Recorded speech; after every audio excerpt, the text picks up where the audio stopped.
Yeah. The 3 of them. That's good. I know, I was gonna say. 7 months. Although. It depends. It's good to meet. I think the intent was to meet at least once a year in person, and then the others would be Zoom. I think that was. Yes, we did. Yeah. Who sent it to me? I'm like, Yeah. oh, because they didn't put a little, you know, Amazon thing, but that was from like T-shirt. years. And You can do it all Kennedy does. You just dress from here up. Not like I'm here. Yeah. Hey, Alfred. See ya. Yeah, by the way, How you been? I know. Living your life. I thought it was like I wanted shorter. You told me. Yeah. And she goes, do you want it? I forgot. what it's called, a long bob Oh, okay. logo. Yeah. I don't. I thought I did, but it really doesn't make that big a difference. Okay, and Points and. why is everything reversed on here? Look at the names. Oh, Is it like a mirror image or something? You deserve it, right? That's right. They're just not- Enjoy life. You can't wait till you retire and enjoy life. oh, yeah. Yeah, that's just so. If the kids, they grow up so fast. Why doesn't the camera record it straight if it's picking up the people? Let me see. That's a good. It almost like it looks like it's reversed. Yeah. Yeah, the whole thing is mirrored. That's weird. It's not important. Don't worry about it right now.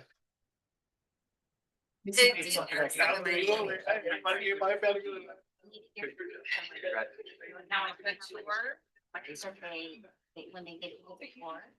I got that mic.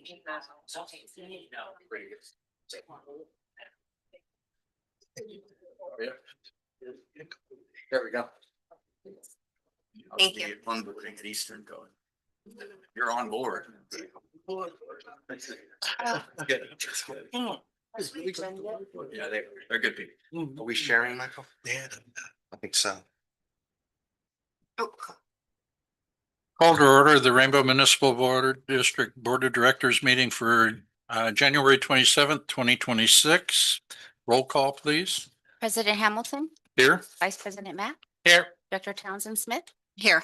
Dr. Irvine, Here. Dr. Hoffman. Here. Thank you, everyone. Please join me for the Pledge of Allegiance. Ready? Begin. I pledge allegiance to the flag of the United States of America, to the republic for which it stands, one nation under God, indivisible, with liberty and justice for all.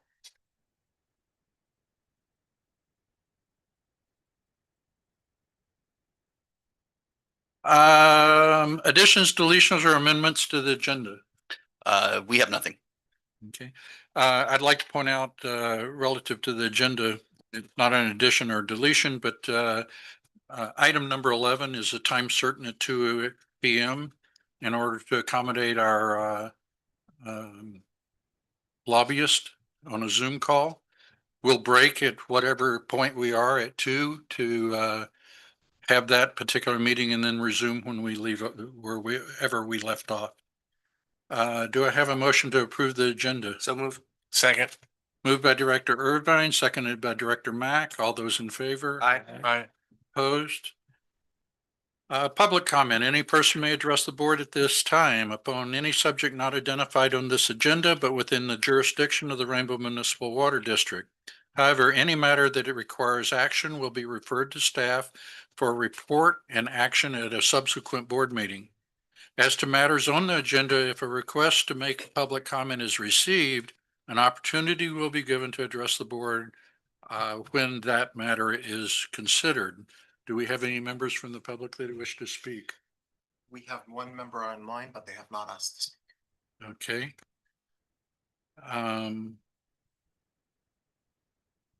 I'm going to skip the members of the public may make comments in person.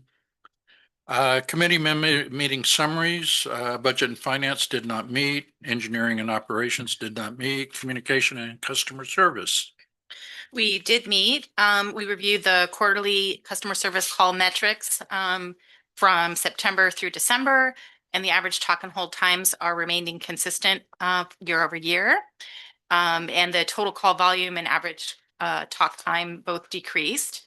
We received a grants update provided by Esther in Finance with the review of the grant applications, timing for awarding funds. We reviewed the water use efficiency and rebate options for continuing with a new 2-year contract with Flume. And we got an update on the strategic communications plan regarding our outreach, brand rollout of collateral, website updates, and developing social analytics. And then we gave them an update on our digital media policy draft, which is under final review with the legal and the bargaining units. So that we hope to bring back to the board next month. And we did an overview of planned events for 2026 and the new landscape workshops that are in the planning stages. And then they added an agenda item to talk about the committee meeting schedule. And their recommendation was to do every other month versus quarterly. So I think that's on the agenda for later today for the board's discussion and consideration. That's it. Thank you, Carlene. Consent calendar items that are expected to be routine and non-controversial to be acted on by the board of directors at one time without discussion. If any board member, staff member, or interested person requests that an item be removed from the calendar, it shall be removed so that it may be acted upon separately. We have 2 items: the approval of the December 9th regular board meeting minutes and the approval of the January 6th special board meeting approved. Move approval. Director Irvine moves approval. Seconded by Hoffman. Hoffman. Okay, thank you.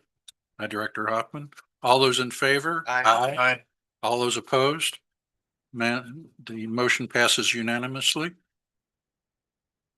Item number 9A, consider adoption of an ordinance amending Administrative Code Sections 2.06.010 and 3.01.010 committees and regular meetings. If adopted, this will become ordinance 26-02. Yes, these were changes out of discussions. Number one, the meeting schedule. We talked about changing or actually having a meeting in November. Last 2 years, the meetings in December became quite lengthy, and I mean just a long list of action items. You would think we would slow down for Christmas, but it just doesn't seem to happen that way. And so we made some changes to our admin code just to clarify that those 2 meetings will be scheduled off of the normal schedule to avoid the holidays. That's about it. The other change is the proposed change to the committee structure. That's the 2 that was discussed at the January 6th special board meeting. So those are the 2 changes driving these. Any comments, Director Mack? No. Director Irvin? No. Director Hoffman? Director Townsend Smith? No. I have a comment. Section 206.010.02, the item, 3rd bullet item is 1 committee member must be present in order to conduct business. Alfred, can you give me a definition of present? Is that in attendance physically or by remote? That's a good question. Would you like to clarify that? Because it could kind of be interpreted either way this is for the Well, it's my understanding that these committee meetings would be held with 2 directors present. And I am not in favor of accepting a clause which allows the committees to be conducted with only 1 board member present. present in person. That's where present becomes critical in the definition. Alfred, how is present identified in terms of board meeting, regular board meeting attendance? Is there any Well, clarification? for quorum, you have to have at least 3 physically present board members Right. for a board of directors. Yeah, and then you get into all of the Brown Act and the AB 2449 and But in this case, there is no quorum. There's no quorum requirements. So There could be. committees. no, because you're not voting. If we, Not voting. You're not voting on anything. So there really isn't a quorum. It's information and discussion. Or committees of board members only. You do need a quorum present in person, I believe, if I remember that correctly. That's true. For committees. I was booted out. Is that per Because our ordinance or is that per Brown Act? Per the Brown Act. Yeah. And it's interesting, there was just actually that attorney report I did last month on the new SB 707. It amended it to say that, for certain committees, you don't have to be there in person, you could do it virtually, but you have to qualify as a multi-jurisdictional body. And, we didn't meet the requirements. I was only for like really large agencies, so our agency didn't qualify for that. So we're still subject to the regular Brown Act quorum committee requirements. Okay. Well, So then, the, so the definition is that we would need to have two committee members present? Yes, for quorum Okay. and Brown Act in person. and you've thoroughly vetted that? You have there's no publication on whether that is an actual Brown Act requirement for a committee of this nature to have two physical people present?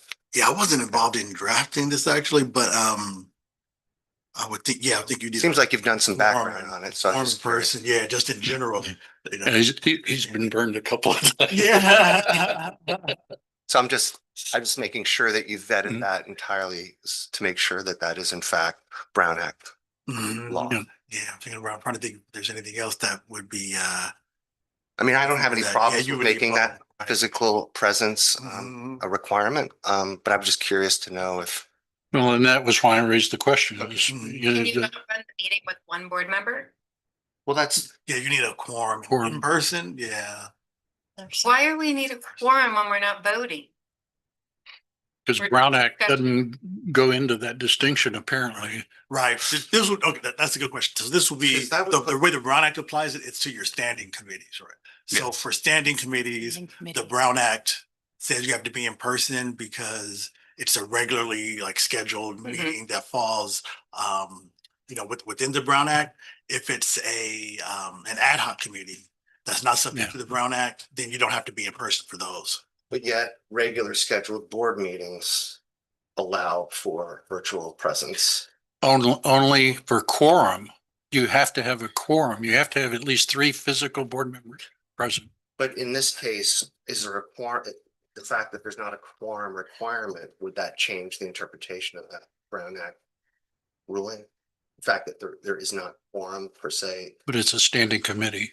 Right, because you will need two votes when you take things for a quorum, right? Yeah, for the committee, right? So that would be you only have, it's kind of a strange situation because with committees you only And have. I'm just trying to two, but reflect you- on my experience in the past. This must have been a legal change because in the past, that wasn't the case, at least in my experience with standing committees.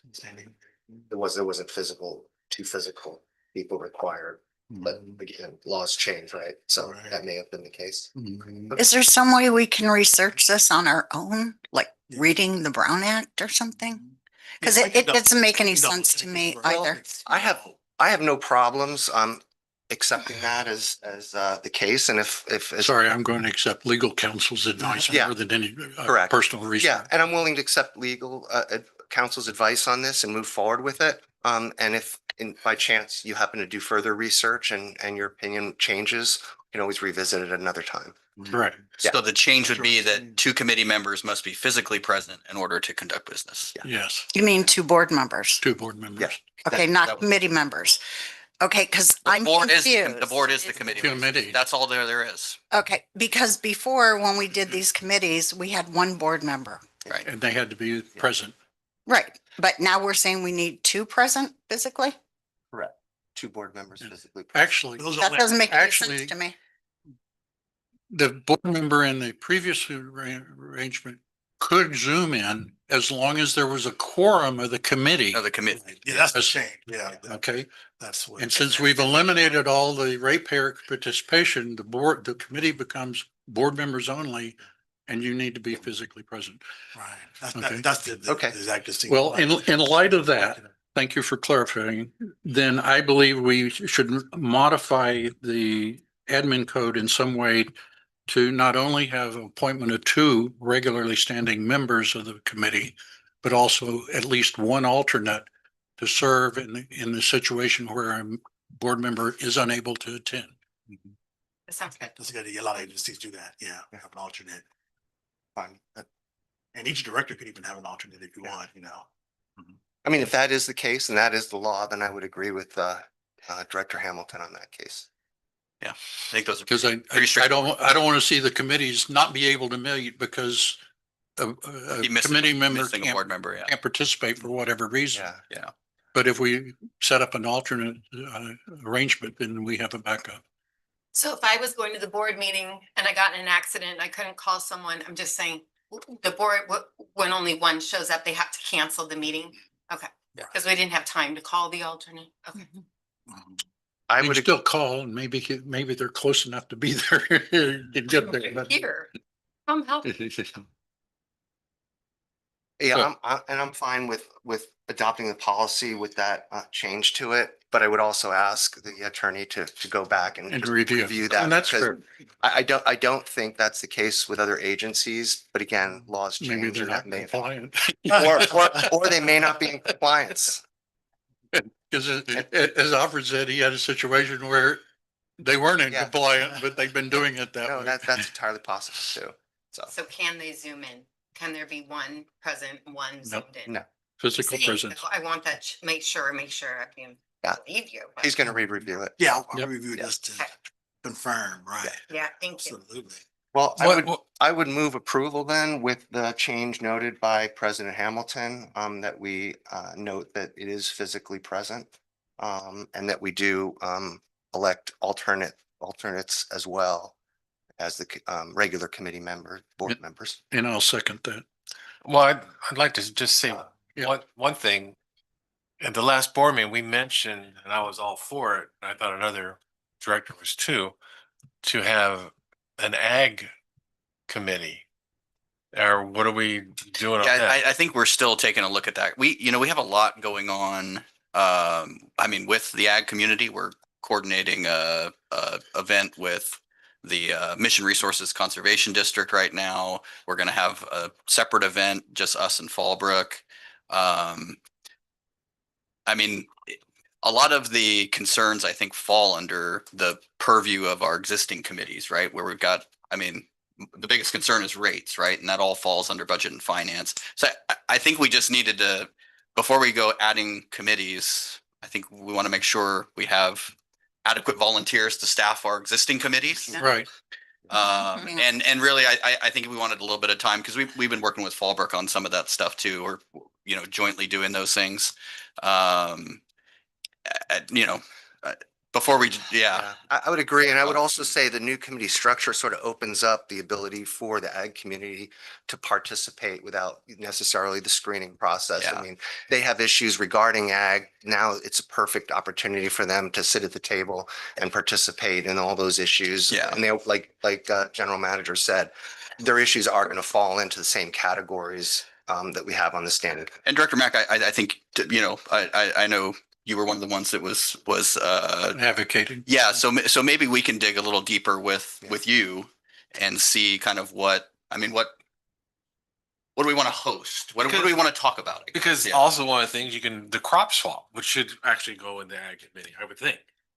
Right. Because and again, I just saw the three gentlemen that were representing ag and I got the thumbs up from them. They really would like to have an activity. And Was my proposal off the table as far as doing in every other committee with Carlene's communication and then ag the next month and then communications coming in? Did I misunderstand? Did you say you didn't think you needed to meet every month? Yeah, and that's For proposed communications. on the calendar that- too. Right. Yeah, that's, It's like if we did every other month, you know. I guess we You would want have a to slot, we want to right? understand better kind of what kind of issues are we going to, I mean, we give crop swap updates every month almost, at communications. communications. And I mean, I think we want to understand how that would even be structured. So and Patty, or Director Townsend Smith, I think if you'd like to be involved in that too, we can have those discussions. What's the goal Yeah. and objective of the committee? Right. And I think I think that's where we were still struggling a little bit. So we didn't bring it to this meeting to actually form one. I think we it's need a not little dead, more. but it's not part of the formal process. I think we need a little more discussion on that or a little more feedback from you on that. Well, I'm with Director Mack. I think ag needs more attention. Could that be an ad hoc? It could be an ad hoc That's too. the That, committee. that might actually reduce a lot of the formality and that Yeah. kind of thing with it too. Where we don't have to worry about quorums and, you know, those kind of things. If we just want to give a avenue for our ag to come in and express their concerns and things like that, I think that would be probably more appropriate, would be probably an ad hoc, yeah. And then not to mention, it may serve the board if we have some insight from the ag people, then maybe we wouldn't have so often of the gentleman coming up to the podium and giving their long speeches. We might nip some of that in the bud. Yeah. Well, I mean, it's an open meeting, so that's, you know, that is there. Minutes Before, now they have all the time in the world they have 3 meetings to choose from and they can talk as much as Yeah. they want. We're open to hear it. But I'm interested in that. We could get together and talk through maybe the, you know, what an ad hoc might look like and what kind of topics we might discuss. Yeah, a lot of them I think are going to fall under, you know, a lot of it's budget and finance, to be quite honest. I mean, that's what we hear most about, right? Is rates and rate rates, structure rates. and those kind of things. I think a lot of it's going to fall under that. But if we want to do a separate, you know, and then you can do it as frequent as you want, right? You can do it. How about, and I don't know where we put it in this agenda, that we create an ad hoc committee to study the situation and evaluate the situation, which would be Director Townsend, Director Mack, and General Manager. We could do that. I think we have a agenda item for committees and ad hocs. Yeah. We could probably tackle that too. Okay, And we could start it informally too. Yeah. I mean, if you guys just want to sit down and, you know, 2 board members, we can talk through it. Did you want to roll that up into amend a well, I, motion? Because we have a motion and a second on the floor right now. I don't think we don't. have to do anything. I don't think it's part of that Okay. discussion. Yeah. I think we have a motion and a second relative to the Okay. administration code. And that's what we're really considering on 9A. Okay. So we have a motion, second call for the question. Mhm. Roll call vote. Director Irvine, Yes. Director Hoffman, Yes. Director Townsend Smith, Yes. Director Matt, Yes. Director Hamilton. yes, Thank you. Motion carries unanimously. I don't think we really had to have a roll call, but It's an ordinance. Yeah, ordinance. but we're not adopting the ordinance, are we? Oh, I guess we are adopting the certain. Yes, you're correct. Thank you. I'll go back to sleep now. 9B, consider amendment of standing committee members and agency representatives for 2026. Yeah, so I think this might be the proper item for discussion on that item as well. But in the packet, we included the existing officers committees for or at least for 2025, just to give you an idea. And then there's a blank, kind of a blank slate. We already have the president, vice president, treasurer, and secretary. But obviously there's quite a few other, the standing committees as well as agency representatives that need to be filled for 2026. And so this item is to conduct that business. I'm happy to stay on budget and financing if that's what we're talking about here. It is. Yeah. Shall we take volunteers first then? Sure.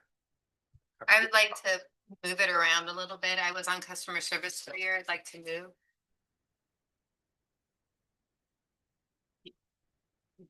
So if anybody'd like to take customer service. Happy to stay on, you know. Well, we're gonna need a lot of volunteers here if we need 2 board members. Plus for an the alternate. committee. Plus Plus an alternate. So, I'm currently alternate on, DNF. Besides the alternate, though, what main positions are we taking? I had myself. Why don't you just go down the There's list? Nag. Maybe go one. should we start at the top? California Special, President. well. Is it time to punt back the other direction? You said start from the top. Start from the top. President, Vice President, Treasurer, and Secretary. Are there any amendments to those particular positions? Okay. California Special District Association, the current representative is Director Mack, I think. It's me. No. No, I'm off. Director Hoffman. He goes to them, but I don't want to be that. So Mac, you can move up to the representative if you want. I really want to do Aqua since we are talking about CSDA. I'd like to say whoever the representative it would be greatly appreciated to go to the events. Twice in the last 2 months, Joe McKenzie came up to me and she was very adamant about where is the CSDA rep. And I said, I don't know. And she made a comment. You, Was that you didn't make an impression if she doesn't remember you, and she's very she- well connected. and she made a comment that how important it is, and then if I happen to see her and I happen to have the rep right next to me, she wants to be introduced. She hasn't met, so she brought that up at the CSD quarterly dinner meeting, and then at the Aqua conference in San Diego, she approached me again and says, "Where is your CSD?" With really short hair. With the what? Well, the last time I went, the one that introduced the San Diego charity man, she has really No. short hair, not her. I don't know who she is, so Did I hear correctly that you don't want to be on that? I committee? don't want to be. So I'm not that interested solved in it. that issue. Yeah, Okay, well, I'm just saying whoever volunteers for that position, I'll take that one. you need to Okay. show up. Director Hamilton? Yep. Well, I do show up, but thank you. You show up too, so you should take it. You go to all of them. I do go to all of them, but President Hamilton said he's taking it. I don't mind being the backup for CSD. Okay, Director Mack is the alternate. San Diego Local Agency Formation Commission, LAFCO. The That was- representative is currently General Manager Wiley, and I recommend we leave that in place. Sounds. I don't get an opinion. No, I'm kidding. No. I'm fine. I'm good. Just ask out of curiosity. Second, I wouldn't mind doing that as well, so. How, that group, how many, are actual, staff members that participate on that LAFCO commission?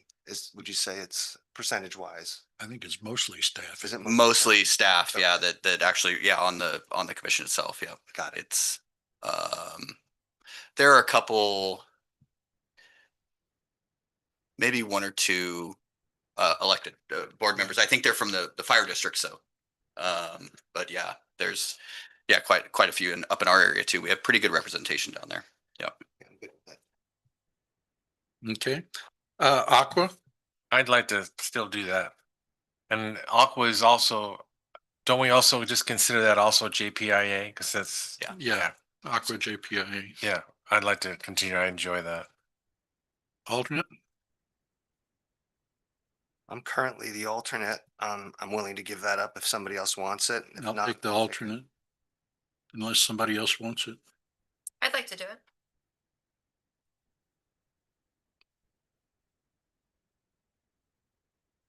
EMWD, So what did we decide on that? it's Mac is the representative and Hoffman is the alternate. Okay, thank you. EMWD, the representatives are Irvine and Hamilton. I would like to remain I would too.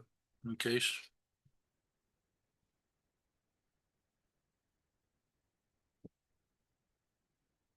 San Diego Farm Bureau, the current representative is Director Hoffman, an alternate is Patty Townsend Smith.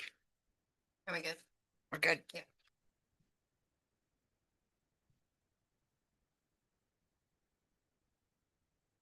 What are these slightly grayed out?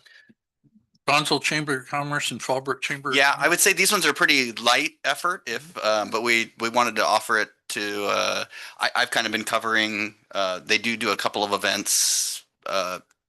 Fallbrook puts on a roundtable, which is a decent event. It's a monthly thing. A lot of the local. Note they're agencies and both that. morning activities apparently.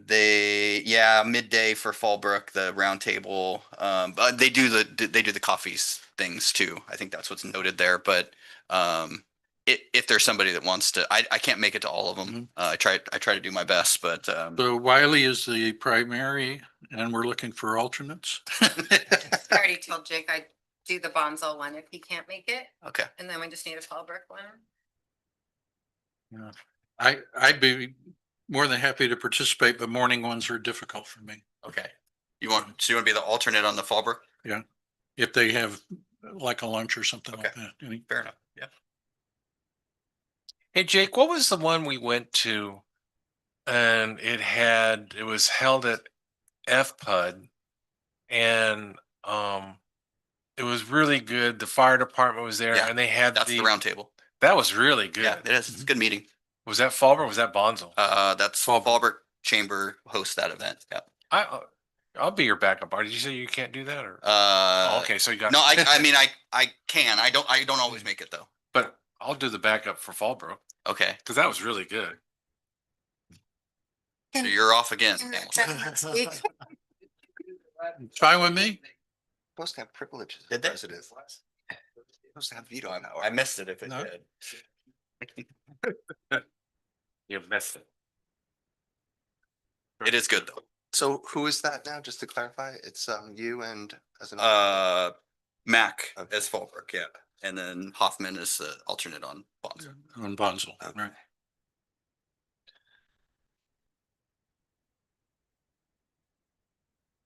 Communications and customer services, the representatives are Hoffman, was Hoffman. You've expressed a desire to not participate and I was the alternate. I'm happy to remain the alternate.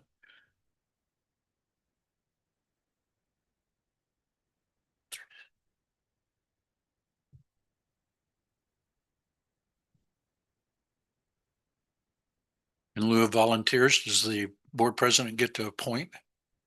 Don't you dare. We're gonna have to staff. Gonna have it. to. We gotta man them. You've got to man them. You know, I would love to do it if it was every other month. It is. well, it is every other It month. is. I mean, look at, Oh, It- bi-monthly. We have it scheduled as bi-monthly. But I Yeah. thought in. No, they There's- wanted it by They, month. they wanted it bi-monthly. I'm not sure. We didn't decide on that. I'm No. not sure. This- what That's the next. the That's the next schedule that thing. we're going to be voting on shows it is. So are you Vote on okay the with free- bi-monthly? Bi-monthly. Yes, I read it.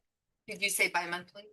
You would be Yeah, okay with bi, uh-huh. it might be even four. Right. Or bi, yeah. Either Okay. four or six. okay. So Townsend Smith, I need another representative. I'll join Patty.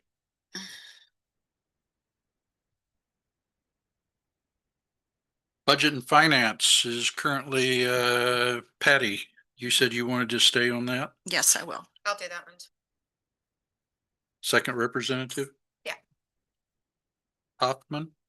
I can be alternate on that. I signed up for alternate, Oh, sorry. okay. No, no problem. I'm fine. My No, prerogative. no, no, please take it. I was just jumping in if nobody wanted it. E and O, Director Irvine is the current representative, I'll stay on it. alternate, not alternate, second representative, I'll do it. I'll do it. Hoffman, I'm sorry. Your voices sound the same in my poor ears, so it's hard for me to tell. So Director Hoffman is the second. And the alternate? I'll take alternate then. It was easier than I thought. Ad hoc committees. Revitalization of the headquarters. Currently, it's Director Smack and Townsend Smith. Mhm. I would like to be part of that. I Hmm. have some background with construction of facilities, public facilities, so. What's revitalization of headquarters, this whole thing? Yeah. Yeah. Building up? What'd you just do this for? Well, I was pointing at the. At the scene, the scene is about to collapse. Watch too much football. I wouldn't mind. Ceiling tiles are going first. That's what I was. I wouldn't mind. I wouldn't mind continue on that. I enjoyed that. So we have Mac and Director Irvine. And Townsend Smith, Can't have three. but I was first. Do you want to do? So You the designing. Can I be an Alternative. Well, we don't need an alternate for our ad hocs because they don't have a formal quorum type thing and they're not a regular. I'm going to leave Townsend Smith and add Director Irvine, Director Mack. It's rank has its privileges and she was already there. I was the original. He was there too. I was the Oh, original. Sorry, that's right. Yeah, but nothing got done. Just kidding. I guess this is seniority now. You can have it, Patty. So Irvine, Townsend Smith. Yeah, Irvine and Townsend Smith. Mutual services ad hoc agreement, mutual services agreement with VMC and Waima and FPUD and Rainbow. Directors Mack and Hamilton are currently on that. I would like to remain. So would I. Okay. Strategic planning and org assessment contract ad hoc. Director Irvines and Director Hamilton are currently on that ad hoc. I actually think we could probably disband that. That was really just for The MOUs. or do we want to keep, what, do we want to keep it? We need a new one. We need a new one. Carlene was. No, because you didn't bring up a good point. You might have to say because you were. Yeah, anything you bring is good. We need an ad hoc for negotiations. Yeah, That's that on one's this up list. actually above that. Yeah. But the strategic plan and org assessment, that was really just, we wanted to strategize the contract. Correct. I think we finished. We finished that, Yeah. yeah. So I think the rest of the, as we go move through that process, it'll involve the whole board. We don't have an MOU ad hoc at this point in time. That's what That's we what we need. need to add. Mhm. Yeah. So we have an MOU ad hoc. We need two directors for that. I'd like to do that. I'd be happy to. Hoffman and Irvine. Is an ad hoc for MOU agreements. Yeah, And- we're into negotiations with the hourly group, with the two hourly groups. Basically now. Because it's not Starting gonna now. happen I every thought we year, had it's an just ad like hoc for that. Yeah, it's just every few years. I don't think we formed one. We didn't This form year? one last year, did we, for the exempt? We did form one, but we didn't need to use it. We never used it. Yeah, okay. Yeah. That's right. All right, ad hoc, it was Townsend Smith and Director Mack. It was Hoffman. Can't have three. Oh, are you? Which one am I? Was it Hoffman or, It was me. but she was the one that raised it and wanted it and brought Wait, it do you up. want the MOU, Patty? No, not the MOU. The MOU is Hoffman and Irvine. Oh, Yeah. I'm out. Yeah. I am now onto the ad Oh, Yeah. ag. ad okay. hoc. Haha. Oh, that's not on here. Okay. Well, neither is the MOU one. Yeah, it is. Yes, it is. No, mutual services ad hoc is, Right above it. Okay. Ag, MOU negotiation. ad hoc oh, I apologize. It's not on my, to Patty and Mac. it's not on the blank form. It's on the second, yeah. Oh, Not on the blank form. Because I was filling in the blanks, sorry. Sorry about that. So the MOU is Irvine and Hoffman.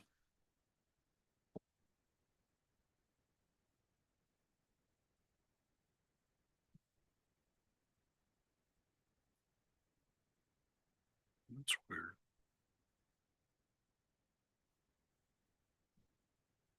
Anyway, and the agricultural ad hoc is Townsend Smith and Mac. Along with staff. Yeah. To be defined, TBD. I think you've done it. Okay, so we filled all the, since this is a item, do we have to take a motion to approve all of this? so did we say we don't need to do the mutual services ad hoc because that's over? We've already had the agreement. No. No, that one is still. The mutual services This is still. is Did ongoing, we yeah. address that one? Did I miss that? Sleeping? It was. I don't know, did you? Hamilton and I went through and it's Mac and myself. It stays the same. Strategic plan, what Okay. he's doing. Strategic plan. Strategic plan is gone. Okay.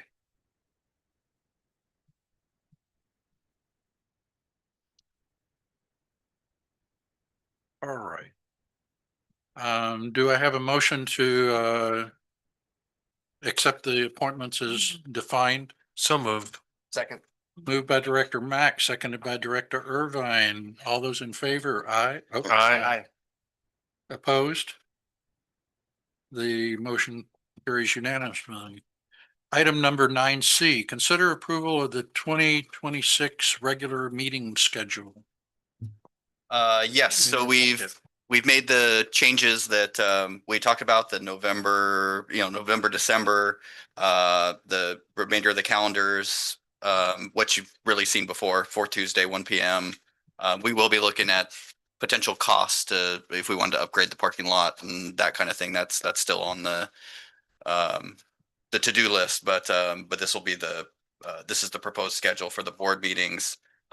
For the committee meetings, we have those, the engineering, E&O and budget and finance scheduled monthly. Those haven't changed positions. First, they're still the first, second, and third.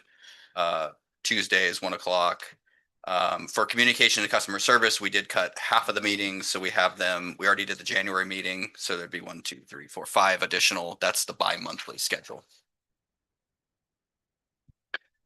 And that's the proposed calendar for 2026. Any discussion? We need to discuss the quarterly. This is the thing, Carlene, you made, and Amanda, I think you made the point in customer service. made that the- she's 3 months ahead of time.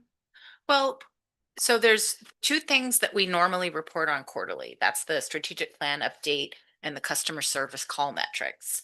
I could make an argument for either quarterly or bi-monthly because we do plan several months in ahead. Several. That's what I'm saying. Yeah, Amanda- but Amanda already knows. things change. Okay. And if we do it quarterly, they're going to be longer meetings because there's a lot that we're going to be packing into those Yeah. agendas. Here- If here- we did every other month, Yeah. then you could do the call metrics 1 month, the strategic plan I'll do update the whatever you next want. month. So It's fine. it could work out either way. Here's one of the things we did too, and I think just to provide some clarity on these meeting schedules, because as the year goes, as we go through the year, there is heavier seasons for certain committees and then lighter seasons. So we actually made a point of both in the admin code and that we're going to do these as needed. So they're monthly as needed, they're bi-monthly as needed. So I think putting a little more flexibility into, hey, if we don't have any real action or that kind of thing, we'll still send you the reports. Here's the finances for the month, or whatever it is, the engineering report that details all the projects and things like that. We'll still do those updates, but no need to bring Physically everybody have a in meeting. for a couple hours. So I think that's why that's probably why Carlene's saying, even if it goes bi-monthly, if there isn't something pressing, we can adjust. then- And we've done that in the past. I mean, Yeah. E&O has canceled meetings simply because there wasn't anything to discuss. Right. And if there are things that come, 3 months, things do, unexpected things do happen. So there would be situations where staff just has to make a call because we don't have the opportunity to get that interaction and feedback from the committee before we have to make a decision. Right. So. Yeah. And it does end up only I think it's like 5 meetings. So it's, I think getting kind of the feedback loop on those, it's an important part of our business. Mhm. So I think at least giving us the flexibility to, if we It's need, needed. yeah. Mhm. Any additional discussion? Do I have a motion to accept the calendar? So moved. Second. Moved by Director Irvine, seconded by Director Mack. All those in favor? Aye. Aye. Opposed? The motion carries. Now I've lost my agenda. Go back to the beginning. Number 11. Well, I've got one right here. Oh, there it is. Got it. Line in project update. We have roughly 18 minutes. Is that sufficient? I would think so. Talk fast, Chad. Oh, yeah. Make it happen, Chad. 18 minutes.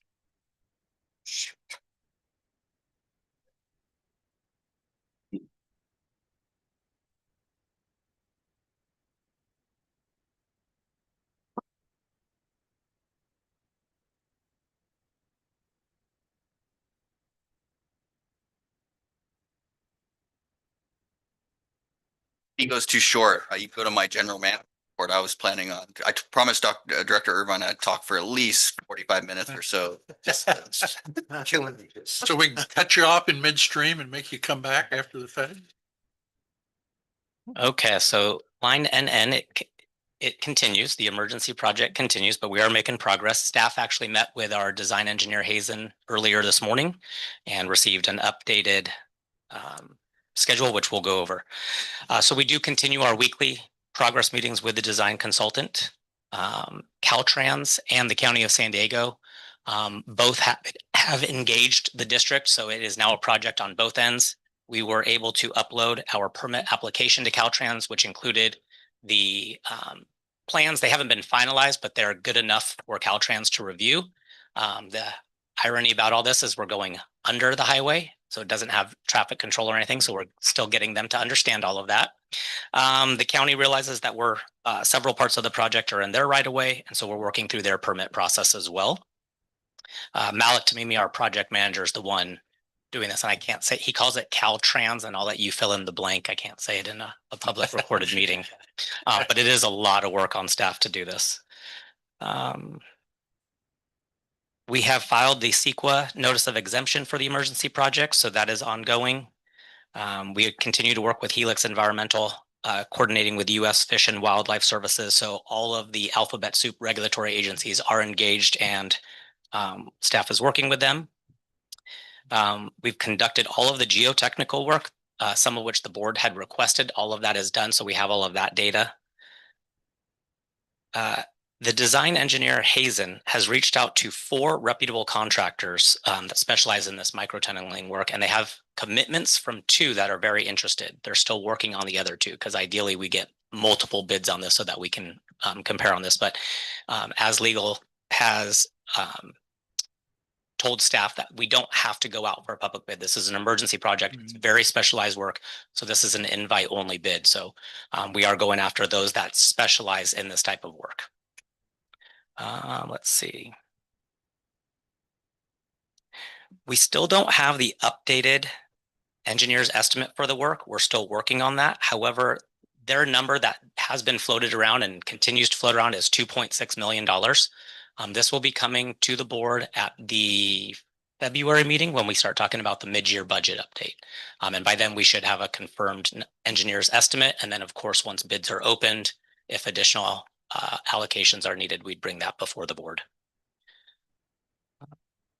Chad, where are you in the agenda?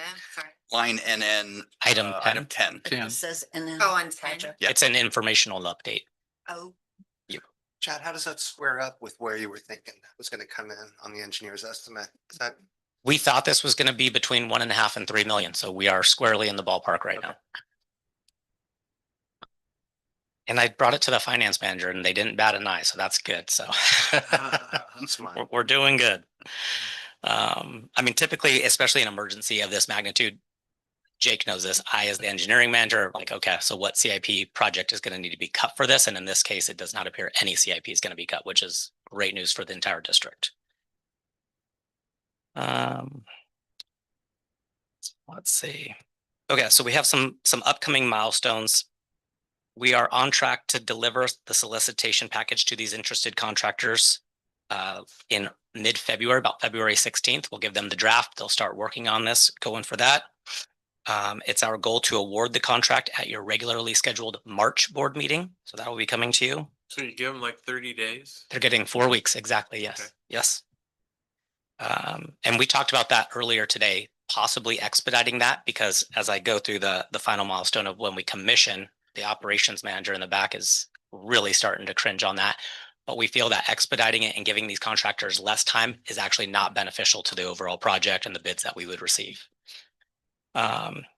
So if the board awards that contract at the March board meeting, the contractor would immediately mobilize beginning in March. We think that mobilization and commissioning can take approximately 17 weeks, which unfortunately does push us into summer, where we're actually turning this pipeline on in the very early part of July. Myself, Robert, Malik, Jake, everyone involved has tried to shave every single part of the schedule as possible and expedite wherever possible. And unfortunately, we hung up today and I'm like, man, July. It's not where we want to be, but it's taking this long to do it. This is specialty work. Yeah, and just procurement of materials and those kind of things. Yeah, this is not shelf ready No. products. That's the update that I have for the board. Happy to answer any questions you may have. So you foreseeing the completion of this project about 1 year after the break happened? It was about, was it Yeah. September when it It broke? was actually June, I think. June. I was on vacation. I remember. Yeah, Yeah. it was last June. When it So no more vacations for the general manager. Yeah. Yeah. Yeah, we can't afford them. Is there, Yeah, and to be honest, we're actually pushing some of these things forward at some risk, right? Normally, you would have your Caltrans permit in hand, you would have your county permits in hand before, probably before you went out to bid. We're going to push that concurrently and kind of try to put some pressure on those agencies to kind of come through. But given the timing, I think it's our best option. We got to go forward, a little bit at risk. We'll probably give us a little float, on the contractor award, we'll give a little float on the day we actually award it to the contractor to try to time that to have as much certainty as we can. But you wouldn't start the project without the permit. No, we can't. No. Yeah. But we're the bidding and procurement and things like that. I think that's where we're kind Running of it forced. parallel. We're forced to go Yeah. a little bit at risk here to Ideally, all those boxes would be checked in advance. yeah. So How do we stand with the temporary fix that we have right now? The Is it above ground adequate? high line? Huh? The above ground high line. It's had one break. Operations has repaired that. And it is back in. Are you using it much this winter?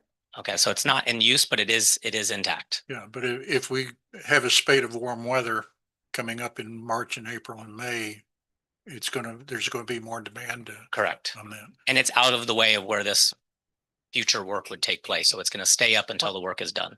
Why did we have brakes on the above line?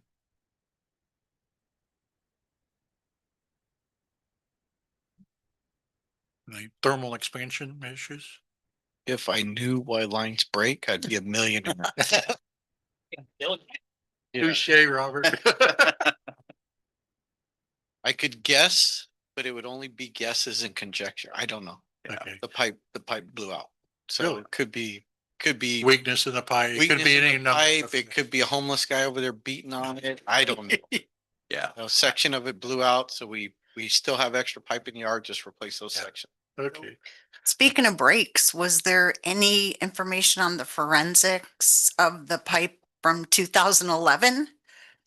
That was sent to a forensic third-party firm, and we are still waiting to hear back from them. But that will be included when we bring this to the board at March. That we call it the white paper will be part of that board report.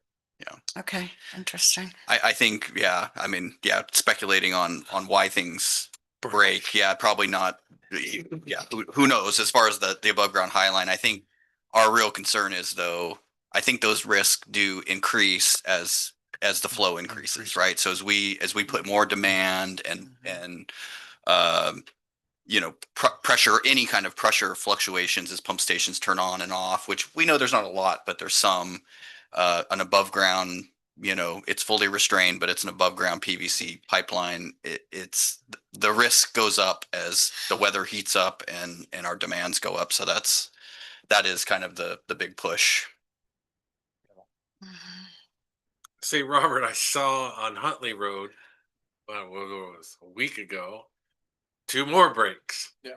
I just find it really weird because I've been there 30 years and nothing. And then we've had 2 or 3 in the last month. I mean, is it just because it's old pipe? What's going on? You know what? Notice that the brakes are concurrent with you driving in that area. Area. That's true. They're interesting.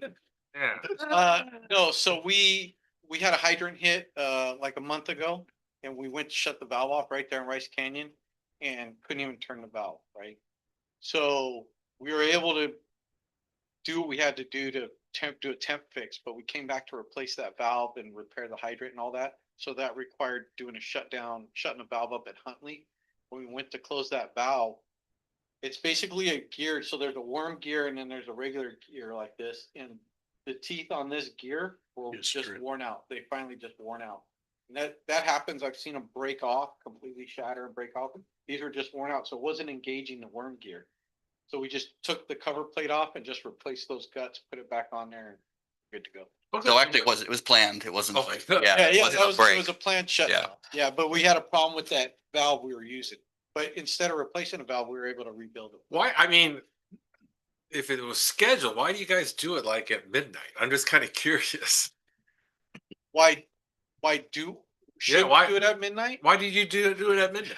That wasn't the plan. When the valve didn't work, it extends the shutdown time. So the valve doesn't work. Now you have to extend the shutdown. And so the work didn't even get started until 11 a.m., you know. Yeah, because when I came down the hill, it looked like a Christmas tree. I've never seen so many rainbow trucks everywhere. If that valve would have held, they would have been in and out in their normal 9 hours. Okay. I just thought. Yeah. We're just having lots of problems down there. Why wouldn't you want to shut down at night? Because that seems to me the least water usage. Least So- impact on residents. Most of them are asleep, right? Sometimes we do shutdowns at nighttime. It depends. Like, let's say we're doing something and it's gonna affect like River Village Shopping Center. We'll do that at night when none of the businesses are operating. If it's gonna affect 2 or 3 customers, okay, we have to weigh that against how much racket are we gonna make all night? Sure.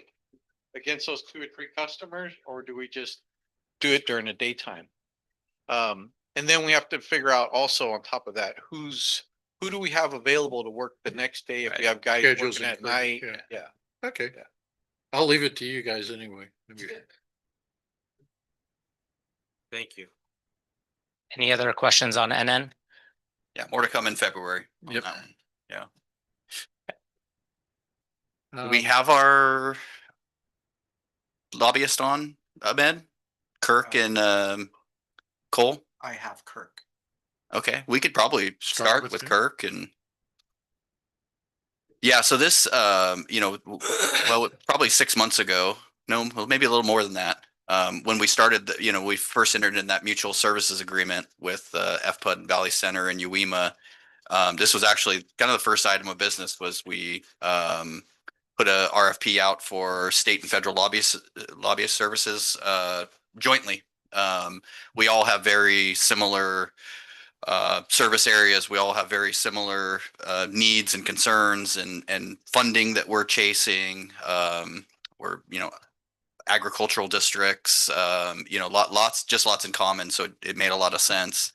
I think financially it's been really good. I know what Valley Center and Fallbrook were paying for their lobbyist services. They've been able to cut that in about half. So we're all paying about half of what we would if we went it alone.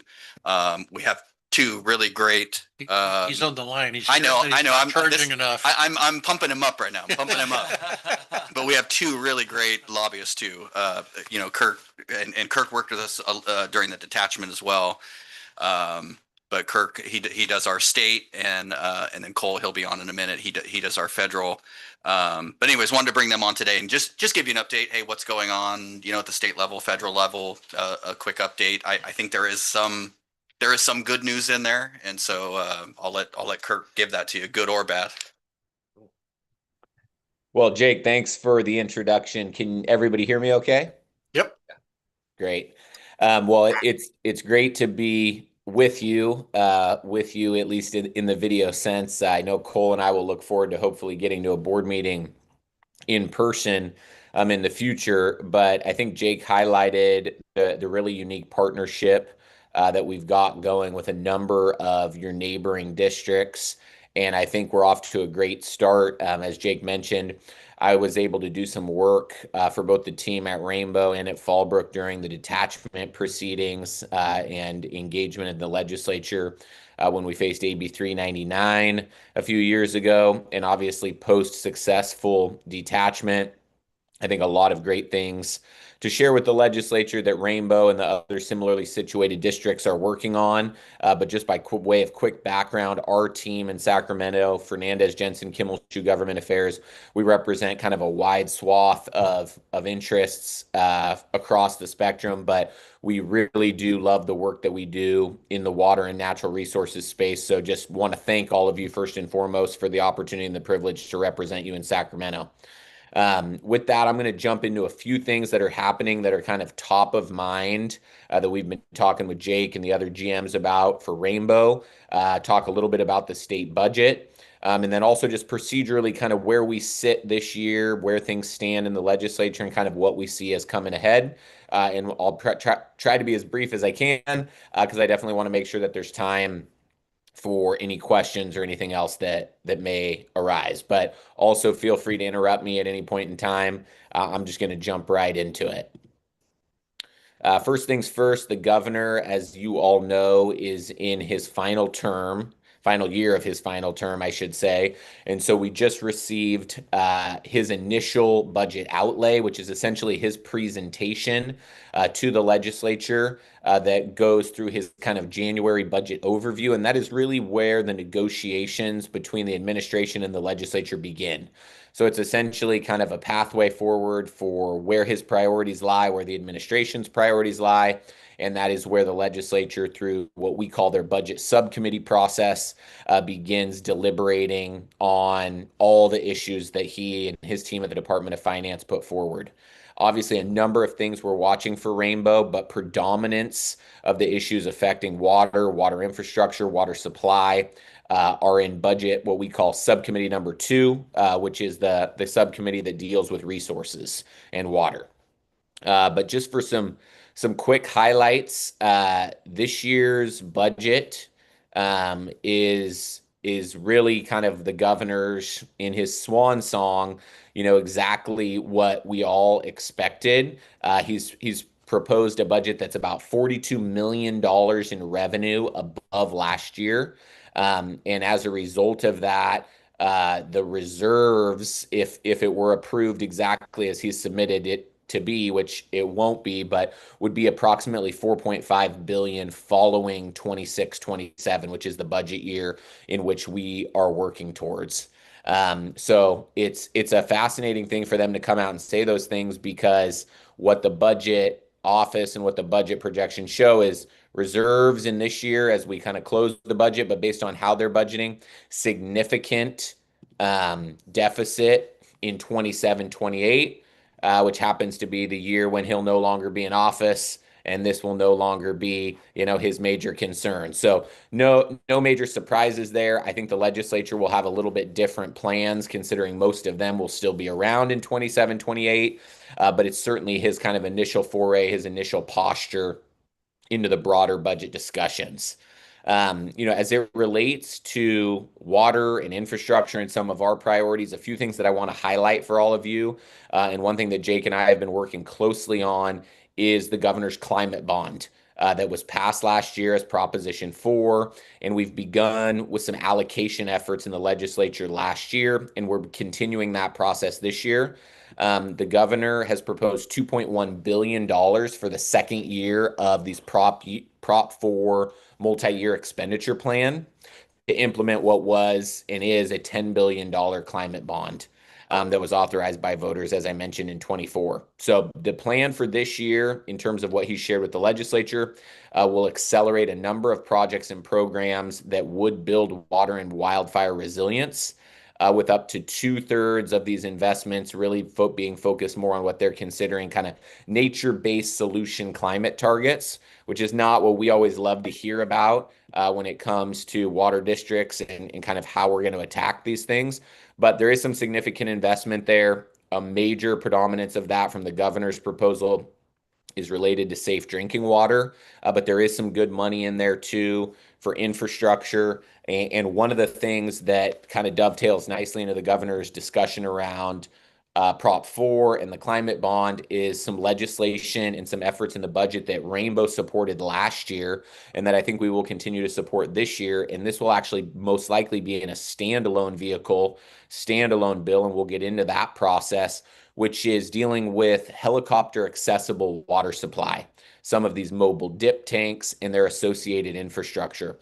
So Jake has been a great leader on this issue for the district, and really working closely with Fallbrook and some of our other colleagues, in addition to some other similarly situated districts across the state. So it appears that we will likely have an author in Assemblymember Nick Schultz, this year to author legislation that will specifically call out how the helicopter infrastructure and some of these larger dip tanks and their associated pipeline infrastructure would be able to qualify for Prop 4 funding and other grant funding. So we think that's a really reasonable approach. And frankly, we think that it's something that the legislature should absolutely be for. So we don't have that bill introduced just yet. But Jake is in receipt of some of the language. He was able to give feedback to me and our team that we were able to take to some of the other proponents to make sure that the associated infrastructure and pipeline work would also qualify for these grant monies to really make projects, frankly, more palatable for districts like Rainbow. So that if we are going to go out and compete for money, there's going to be money there to complete the entirety of the project. So that's something to absolutely be aware of. And I wanted to make sure was on our radar screen. Additionally, outside of Prop 4, there is some money in the budget for dam safety and climate resilience. The governor is also proposing $68.8 million to support kind of regional conveyance projects. So we're really looking at that and kind of where we could best plug in North County, San Diego districts into that discussion. Additionally, I want to follow up on some legislation that you all supported last year, SB 72 by Senator Caballero, which set long-term water supply targets as a component of California's water plan. That bill finally passed last year, and there's $5.7 million in the governor's proposed budget to implement kind of stage 1 of the state working with districts to really identify what water supply targets should be and how that can be something significant in the years ahead.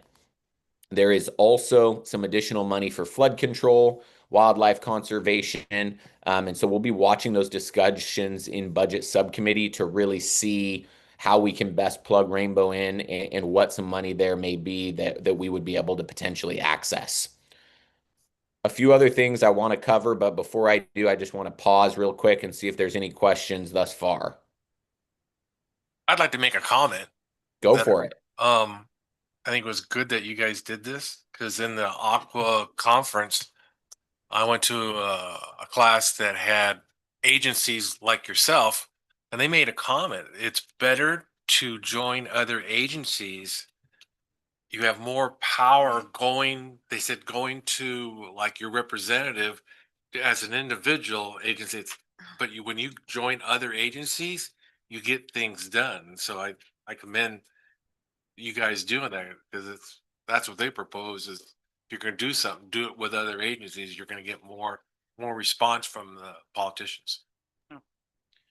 I think it's a great flag, and I think especially for our legislative partners, it's great for us to be able to speak, on many issues kind of with one voice so that they know a number of the districts that they represent, that we're aligned. We've kind of been through ourselves discussion, deliberation about best approach, and we can kind of come to them with, responses or requests that really speak for the entire region. So I think especially for our legislators, Assemblymember Carl DeMaio, Senator Brian Jones, they've always been big advocates for Rainbow, as you know, but I think it's very helpful for them to see the partnership with Fallbrook, Uwima, some of our other colleagues.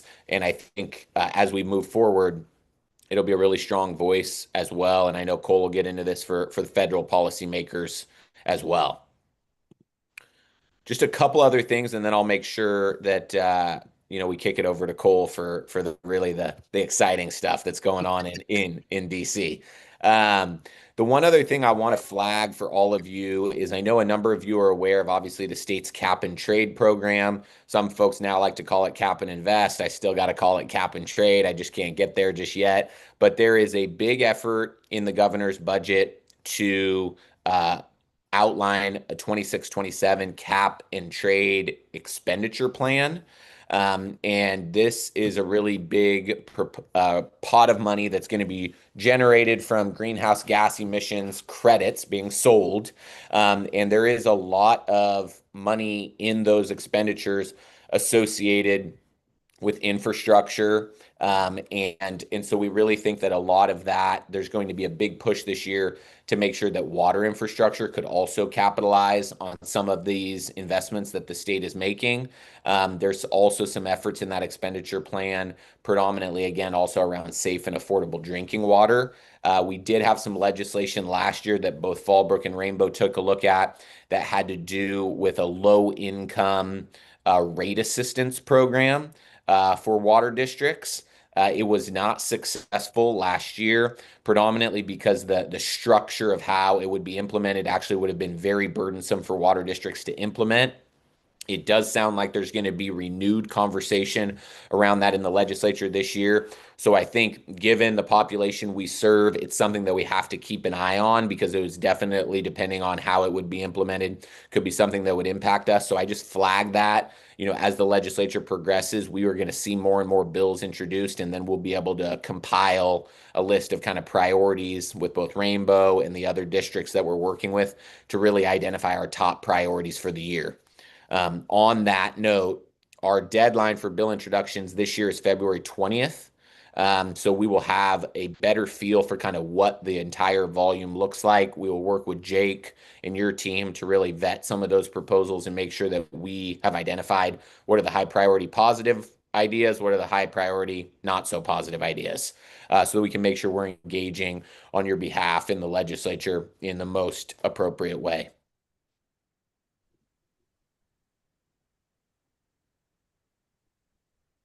Good. Yeah. We good? We can move to federal. Thank you, Kirk. Appreciate it. Bet.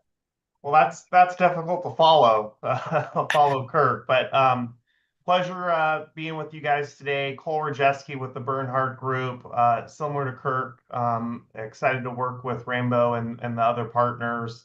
Myself, just give a quick background. I'm actually a Californian from Clovis, California, but been in DC for about 15 years now. Have worked on Capitol Hill for the majority of that, and then served at the Department of Interior to run congressional affairs in the first Trump administration.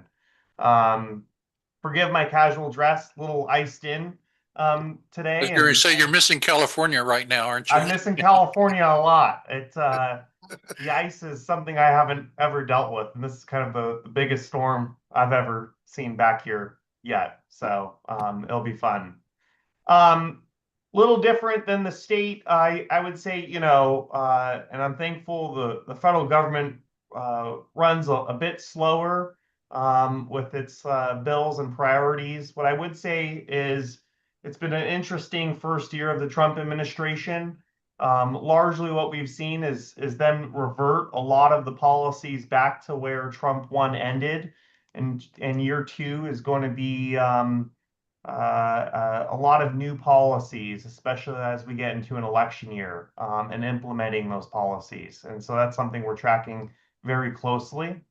I think for our top priorities we've been working on with Rainbow and the partners, is sustaining agriculture and looking at the crop swap program and how we could continue that or improve it, and partner with agencies like USDA, NRCS, and others.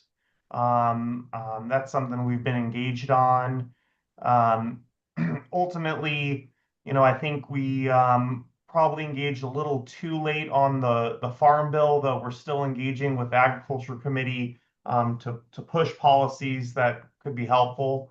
Ultimately, we're also looking at programs like EQIP that might match similar ideas to crop swap in different ways. We're continuing that. And then we're just ending FY26 appropriations currently. It's really the first time in a while, probably 6 or 7 years, since we've had all 12 bills pass Congress. That's being held up a little bit right now, which doesn't impact Rainbow currently, but the appropriations process for the first time is actually working. So that's a positive outlook. As we wrap up FY26, we're going to be moving to FY27 pretty quickly. I would expect the process to be wrapped up in the next 2 weeks. And then the rules for FY27 appropriations comes out. And so what we're looking at is looking at the guidelines and finding projects that ultimately fit. And that could include, sewer capacity projects, infrastructure rehab and replacement projects. And ultimately, we're going to work with Rainbow and the partners to do a submission or multiple submissions to go after federal funding for those types of projects. As far as legislation, it's been a fairly slow year for water legislation.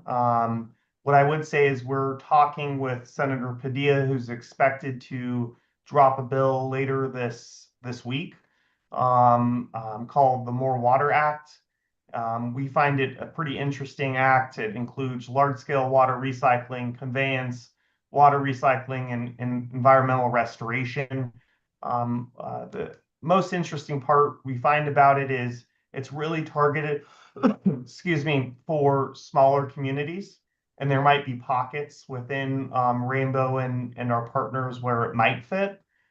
We don't expect it to pass as drafted currently, but I would say is we're going to stay continued and engaged in the process to hopefully qualify more areas for our districts.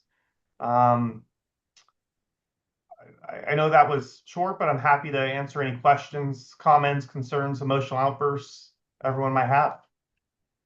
No, I think and one of the good things on the federal side is it had the federal appropriations. That's how we got the 1.6 million a couple of years ago for the wastewater division. That's going to be open again. Those have kind of been stalled for a while, so it's pretty good opportunity for us. And like Cole said, we're kind of looking at potentially submitting something joint or multiple pipeline replacements, things of that nature that, but again, having kind of the coalition support those things. So it's really 4 agencies and 100,000 potential voters that are actually kind of behind these things rather than just a single agency. So that was good news that that's actually going to occur this year. It's kind of back on that normal process. So there's some opportunity there, I think. When will we know that? Well, so yeah, go ahead. Yeah, so the guidelines, we're expecting this is the best guess at this moment, depending on what's happening with FY26. But for FY27, I'd expect guidelines to come out mid-February, and then ultimately probably portals for our submissions to open up sometime in March. And then the process will continue after that. So we'll work hand in hand with members of Congress to ensure our projects meet all the qualifications, then work with the committees to ensure that too. So they're accepted by the committees. And then we track and assist them through the process. In a perfect world, these bills should be passing in September, August, July, August, September. In my 15 years, I don't think we've had a single bill pass under a normal fiscal year. So really, it usually comes down to right before Christmas, December timeline. It's pretty quick though when they start issuing these guidelines and things like that. You've kind of got to be on it ahead of time, which is missed the opportunity. One of the real benefits having both Cole and Kirk is this is what they do. And so, a month ahead of time, 2 months ahead of time, they're kind of warning us, hey, get projects ready, get geared up on this stuff. So, whereas us, sometimes we get lost in other things and those deadlines kind of come and go. So, it's one of the real value points from these contracts. Not that you're just a contract, Cole, you're great. Oh, great. I would say this. I think it's Director Mack, if I see the nameplate right. I completely agree with your point. Joining up, you have a larger, bigger voice for the same issue. And I would say this, next week, I think, or a week and a half, we're meeting with the director of NRCS on crop swap. I don't think we would have gotten that meeting if it was an individual district alone. I think it's a very powerful thing when we could come in with one unified voice and with shared principles. And I think it definitely makes that voice louder.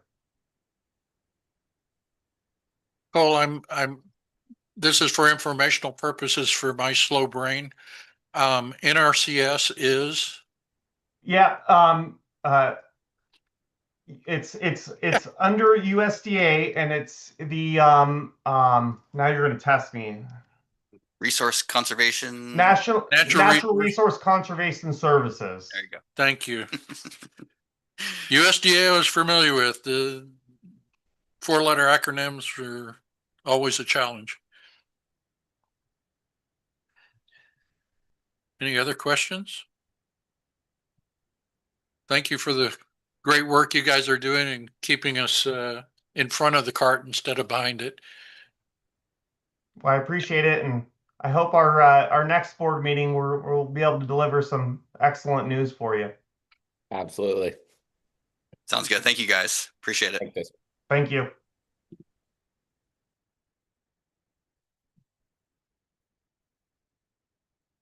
Information items, operations, engineering, administrative services report, finance report.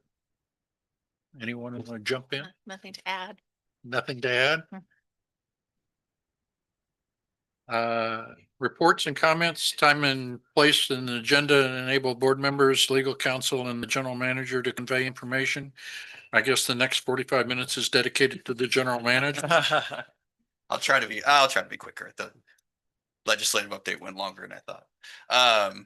Couple big things though. We've been talking about some of these big projects that the state is got behind and trying to roll out on water supply, the Delta Tunnel being one of them. But the Sites Reservoir is really, we've been talking about that is kind of gaining momentum. Well, they got another kind of boost just the other day where they got their federal approval, so environmental and all that. So the basically the Bureau of Reclamation, Department of Interior approved that project. What that allows is for the Bureau of Rec to provide up to 25% of the cost of the project.